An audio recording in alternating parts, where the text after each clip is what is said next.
Every day I strive to find joy and connection in my life.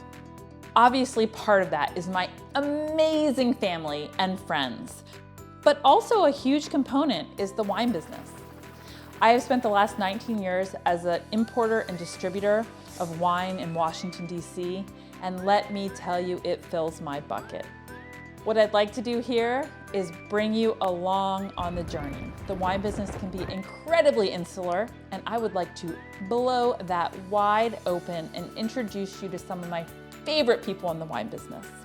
We're gonna start with Washington State, where we interview 6 of my favorite vintners and try to unpack just how much of the wine business is about wine and how much of the wine business is about people and culture and all the other beautiful X factors. I'm Christy Delovich, and it's 5 o'clock somewhere in the Vineyard, Washington State edition.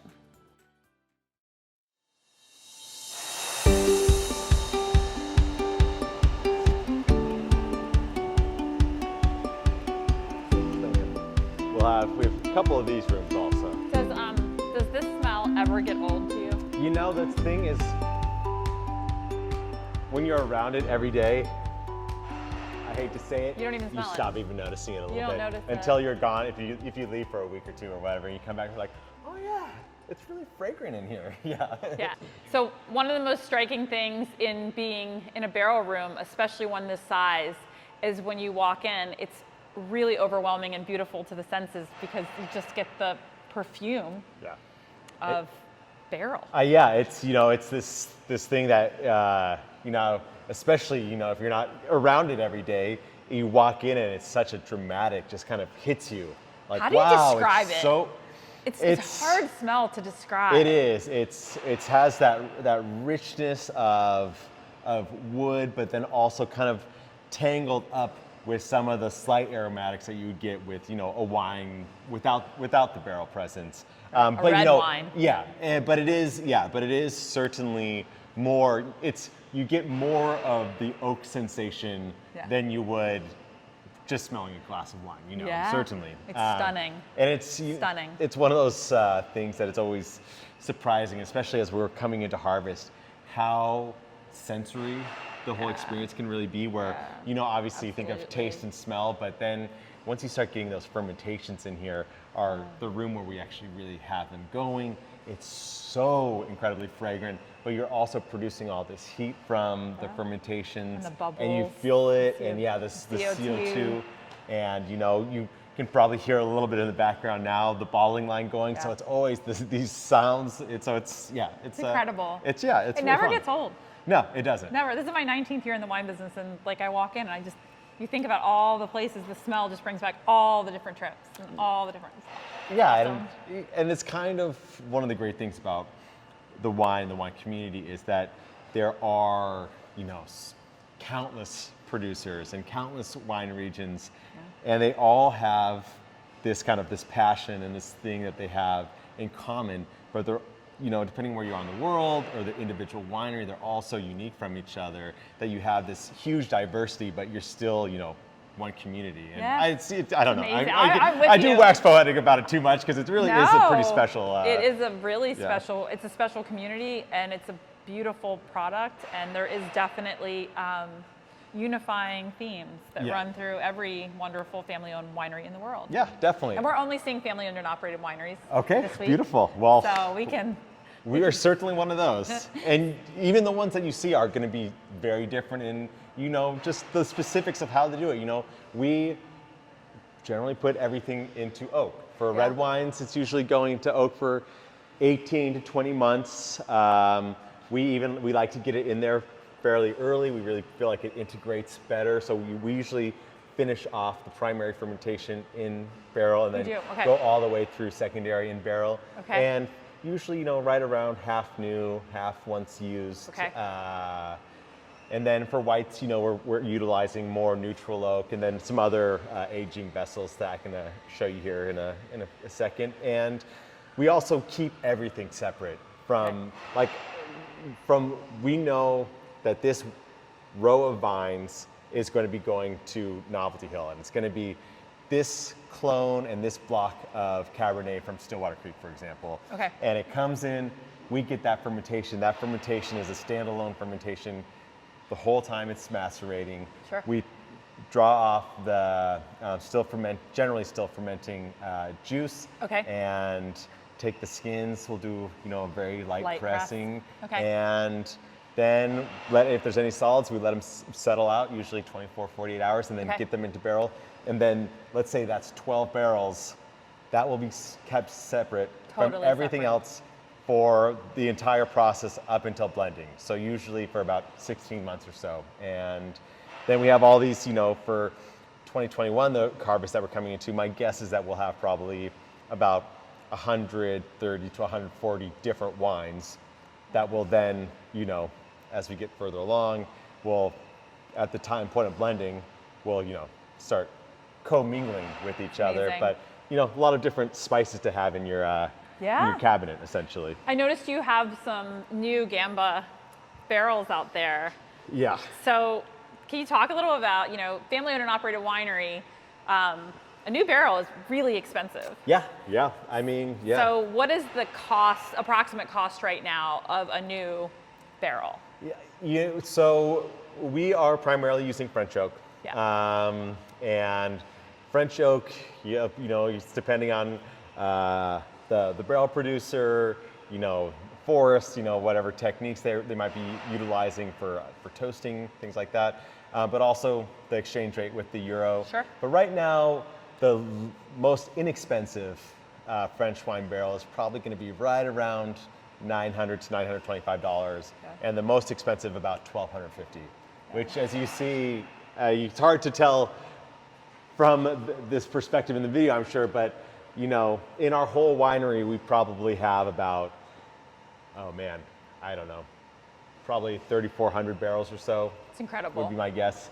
So it's a huge expense, that along with grapes, but we sell our wines for a certain price point, and we make sure that, at least in our opinion, that we're hopefully giving people their money's worth, and absolutely. so we don't skimp on That's things great. like that. Let's take a little walk around.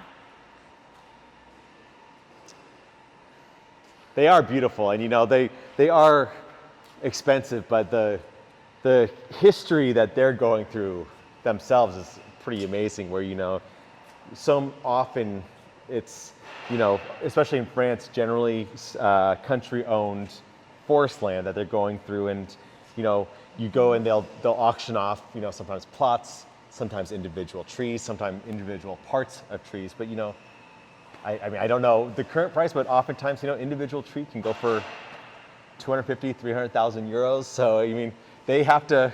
It's incredible. Yeah, I've never thought about it on that level, like what the Coopers are.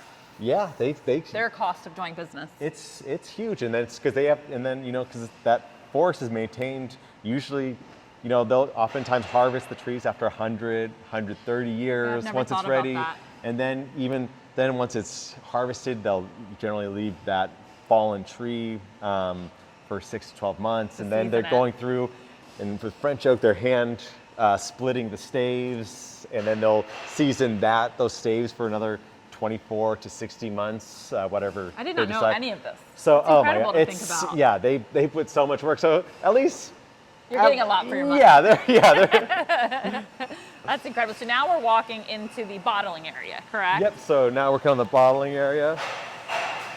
It's going to be harder to hear us, but we're masking up.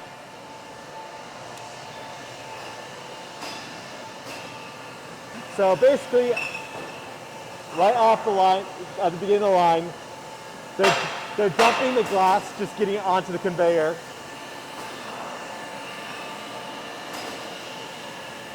And then we're using this, which is nitrogen, which is an inert gas, so it won't affect any of the flavors of the wine. And we're just using it to sparge the bottle, just to, if there's any dust or anything like that, just that will knock it out. So it's just a gas essentially.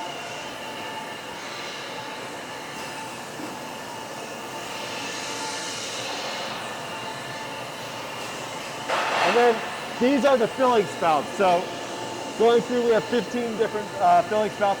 Goes around pretty quickly, as you can see. Fills up the bottle, obviously to a set height, just giving the right amount of distance between the cork and the final fill level. The next door here is the corker. So we use 100% natural cork, and that is inserting. It's going to stop the whole line, sorry.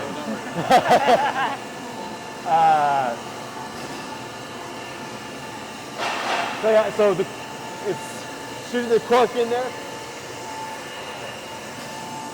And then we have somebody manually put on the loose capsule.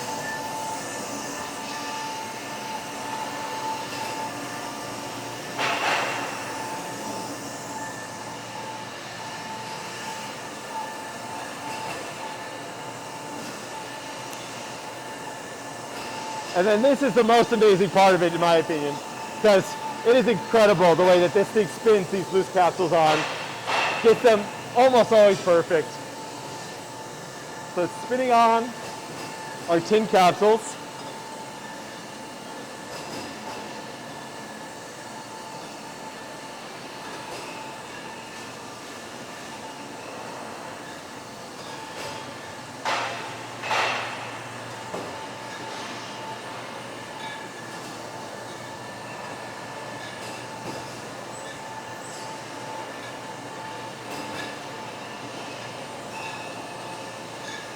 And then here the labels are being applied.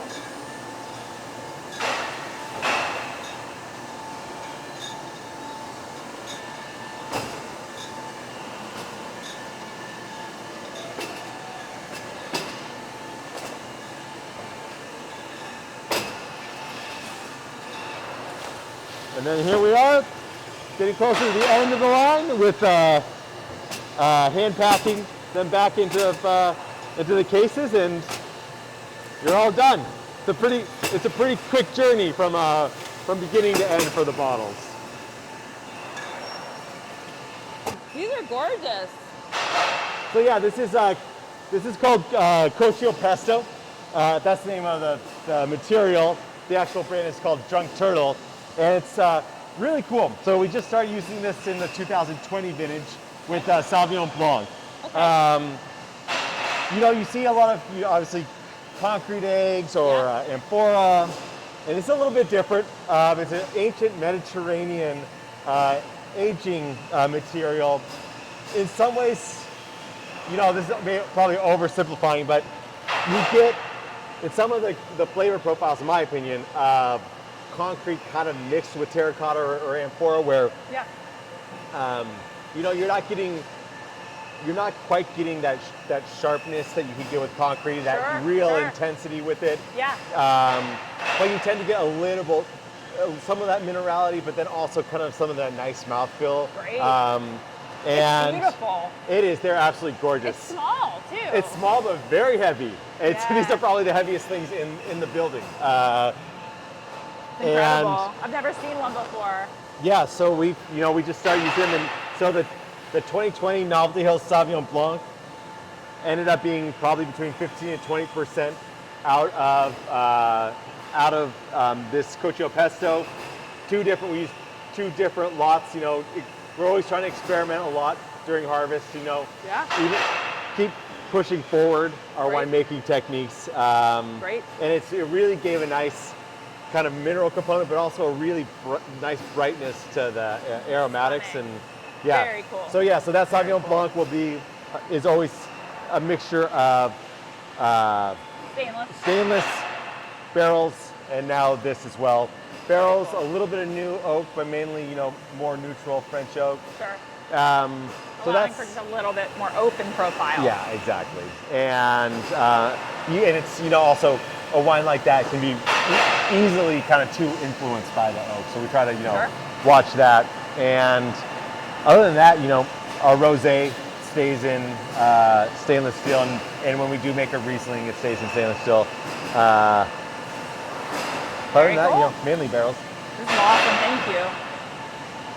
And so these tanks, everything is completely temperature controlled, whether it's the rooms, the tanks. We have the ability to heat or cool them, which is really important during harvest because, it's really warm the first part of harvest in Washington, so you might, even though you're picking early in the morning, you could still have a fermentation. The grapes coming in, you know, you're destemming, and we tend to like to crush a little bit of our fruit. But you know, it might come in and the must might be 70 degrees, something like that. So we'll knock down that temperature a little bit, try to kick things off a little bit more slowly. But on the flip side, you know, we'll be picking into late October often. And then you're warming it up just a little bit. Exactly. You know, That's if it's cool. coming in at 40, if you don't bump it up a little, it's going to have some trouble starting. It's going to take a while, and then, you know, we're known for hopefully, you know, medium-bodied, clean, well-made wine. So we try to avoid anything too funky happening in our fermentation, which if you let it sit too long without actually having the fermentation kick off, you can start running the risk of some buildup. And you also avoid over-extraction, right? Yeah. That's definitely part of it. You know, most of what we really try to do to avoid over-extraction is, one, not let it get too hot, but also we're very picky about our pump overs, our punch downs, how much we're doing it, where, you know, we're going through and tasting them before every pump over, for example. We'll go through and we'll put down the exact amount of time. So, you know, for one of these tanks, it might be early on, start it off slow, and then once you get the presence of alcohol is when you're really getting generally your best extraction. So then we'll knock it up a little bit to, you know, try to get a little bit more. But in Washington State, you shouldn't be having too much trouble getting extraction, generally. Cool. Thank you so much. This is awesome. It's a beautiful facility.